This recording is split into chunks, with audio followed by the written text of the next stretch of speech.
I'm Minder, and welcome to a special Christmas Eve episode of Nightmare Nocturne. If you haven't, make sure you subscribe and hit that bell icon.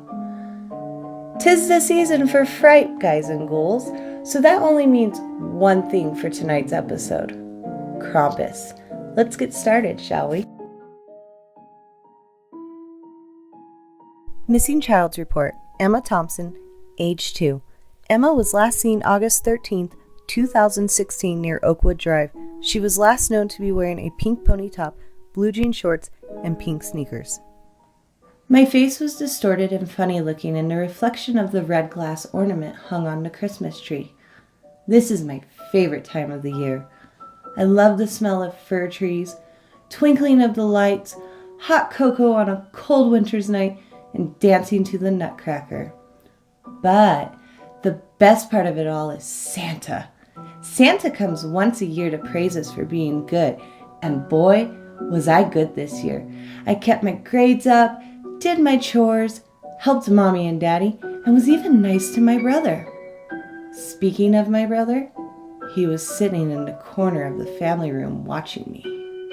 The room was dark except for the glow of the lights on the tree. Light cascaded parts of his face, which made him look sinister sitting in the armchair. "Brandon," I had said, "what are you doing?" He just stared up at me from his book, not moving, not blinking, just staring. I call him my evil twin. He's nothing like me and he makes my skin crawl. He's always been like this, but this year has been really bad. "You know, Santa doesn't visit naughty children," I said. We stared at each other for a moment, which seemed to linger. "I know," he whispered and took his leave. I watched him saunter to his room and heard the soft click of his bedroom door. I continued to play with the ornaments on the tree. Tomorrow night, Santa comes. "Angelica, sweetie, time to wake up," I heard my mother murmur in my ear. I awoke with a jolt. "Yes!" I exclaimed. "Time for our yearly traditions that we have done as long as I could remember. Mommy and I baked Christmas cookies while Daddy chops firewood." Brandon and I sat at the kitchen table eating our breakfast. I peered over the cereal box just to watch him looking down at his cereal, muttering to himself. He usually talks to himself, but it's been a lot more recently. For us being twins, we don't really look the same. I have perfect blonde hair and shiny blue eyes, just like Mommy and Daddy. But Brandon has dark hair and dark eyes. Daddy says he looks like Papa used to before he went silver. But I say it's because he lives in the darkness. "Brandon, are you going to help with cookies this year?" Mommy said while pouring her coffee. He looked up at her with his eyes wide. "I want to color." "Freak," I mumbled under my breath. I put my bowl in the sink and washed my hands. "Let's get Santa his cookies," I said to Mommy. Mommy rolled out the dough while I pressed shapes of gingerbread men and candy canes in it. Brandon sat at the kitchen table, aggressively using his red crayon. "What are you drawing?" I asked, looking over my shoulder at him. "Santa." He stopped coloring and looked at me. "And his brother." "Krampus," Mommy said. "Has Papa been telling you about those scary stories again?" She looked annoyed. "Krampus comes to punish naughty children, while Santa leaves toys in exchange of good deeds for good children." He looked straight at me. "Looks like you're getting coal in your stocking then," I remarked. We both returned to our task without another word. It was now bedtime. Mommy helped me get the cookies and milk together for Santa, while Daddy and Brandon threw oats out in the yard for the reindeer.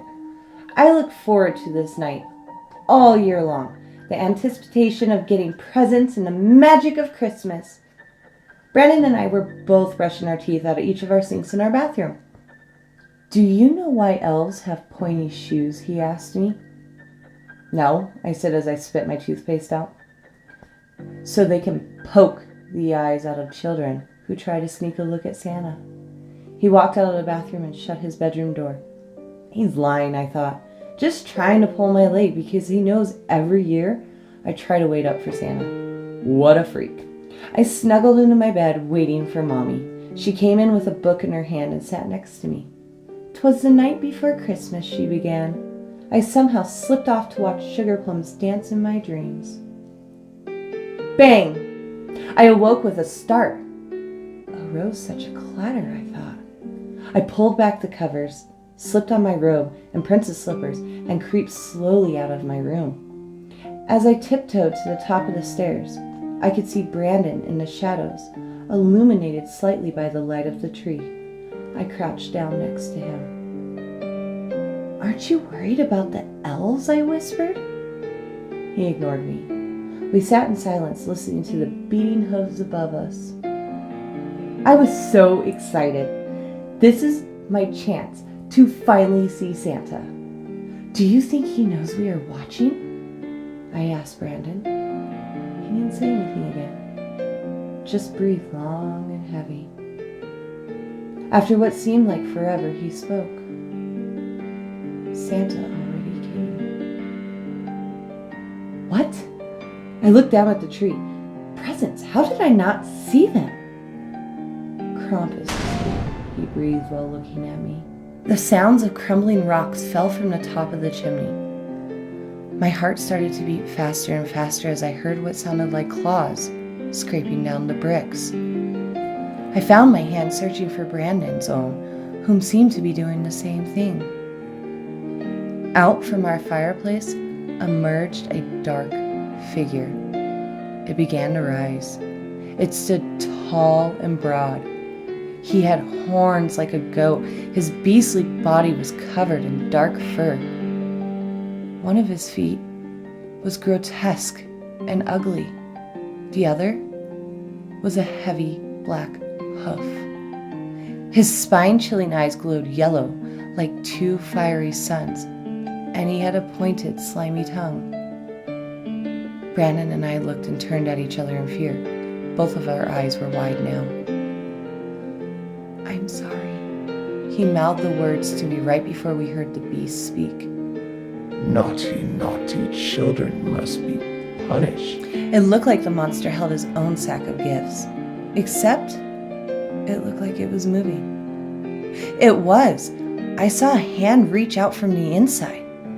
The arm moved back and forth as if it was waving at us. Krampus was facing the mantel towards our stockings. He turned around with a piece of coal between his clawed fingers. My mouth widened, and I silently screamed to my brother, "We gotta get you out of here." I yanked at his arm and we fled towards my room, attempting to close my door as quietly as possible. I heard a deep grumble come from downstairs. "Get in the closet!" I exclaimed while pushing Brandon. He blinked owlishly at me and said, "He knows." "Which is why you need to hide." I pushed him into the closet and closed the doors. When I turned around, I came inches away from rancid teeth shaped like broken glass. "Naughty children must be punished," he breathed. I closed my eyes tight, hoping that this was a horrible nightmare. I felt the razor-sharp talons grab a hold of my shoulders, and then darkness. I awoke startled to a horrible pain in my legs and arms. I screamed and cried out. Krampus towered over me with long, thin branches in his hand. "Naughty little girl," he hissed. His arm rose above his head, causing the iron bells on his cape to jingle. Over and over, he continued to whip me while I cried out in agony. 4, 5, 6, 7. They kept coming thick and fast. At first, the pain wasn't too much, but I can feel where he was hitting me. The blows were raining down on my body, from the shoulder blades down to the calves and then back up again. But with each blow, the skin softened, and the pain grew and grew to the point that my whole body felt like it was on fire. Soon it was unbearable, but they kept coming, mostly on my left shoulder and calf. I had to summon up all my control not to move. I could no longer cry. My voice was gone. and I felt as though all hope was lost. Just as quickly as it had started, it ended. I attempted to pull myself up from my once beige carpet that was now stained scarlet. Krampus stood over me with a twisted, smiling grin. "I was good." I attempted to speak, but my throat was gruff. "Brandon was the bad one." Krampus bellowed out a laugh. You mean to tell me your time with little Emma should be rewarded? I blinked at him, confused. He must have mistaken me with Brandon. Krampus makes no mistakes, child. It was like he could read my mind. I fixed her. She always cried. I followed all the directions as a doctor should. She was fine, sedated. I wheezed. Brandon played mortician, not me. Krampus's brow furrowed as his mouth turned grim.